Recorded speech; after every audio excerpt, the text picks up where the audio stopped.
we are usually off connection when we are living our daily life. Basically because when you are connected to your guides all the time, you kind of lose the sense of reality, because they usually don't talk about past, present, or future. They just talk or communicate in different levels, with no time, and no space. So that kind of confuses you eventually, because it's like, but where should I go? When should I do this? It's like very confusing, because for them it's like fifth dimension. So in the fifth dimension, there's no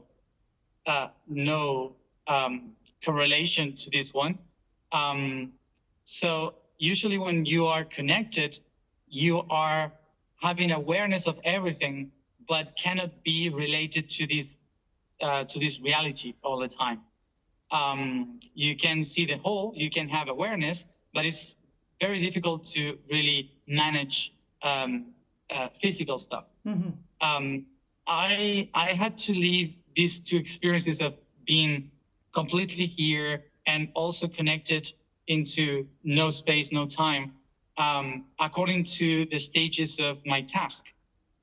What they said was, you need sometimes to be disconnected from the fifth dimension in order to accomplish goals in the third dimension, because if you don't know how to handle the third dimension, it makes no sense for you to connect to the fifth dimension. So there's no projects, no goals, no missions if you're not connected here, grounded. So it's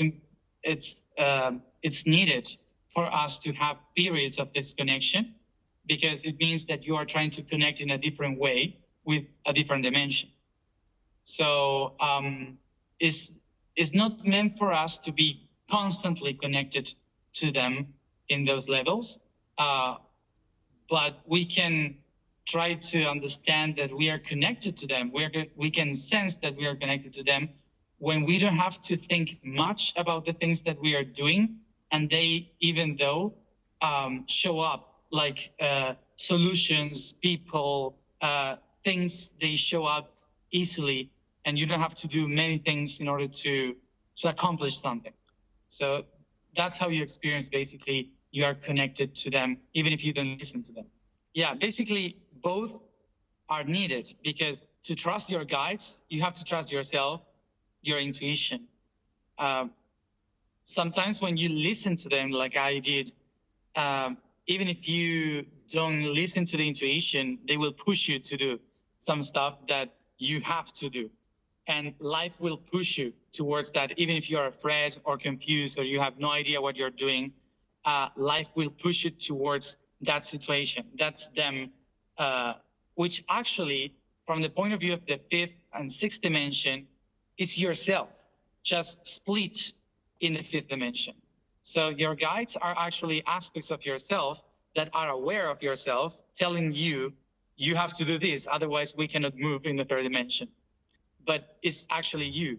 So when you feel intuition, it's another way of, instead of listening to guides, you are connecting with your higher self, which is like connecting to the core of them. It's like if you, the easiest way to understand this is you have a left hand, a right hand, a head, one foot, other foot, and all together are working for you to walk, to do stuff, to think, to see, to sense. So imagine that one of your guides is your right, another one is your left, another one is one eye, the other one is another eye, or one is your hearing, the other one is your mouth, whatever. So imagine that all those guides are those parts of you. But when you go back to the heart, all of them are connected as one. So whether you can follow what you see or what you listen or what you sense, or you can just go to the heart and trust everything. So it's basically that. So you can picture the guides as different parts of yourself, that when you go back to the core and the intuition, it's like connecting with all of them at the same time.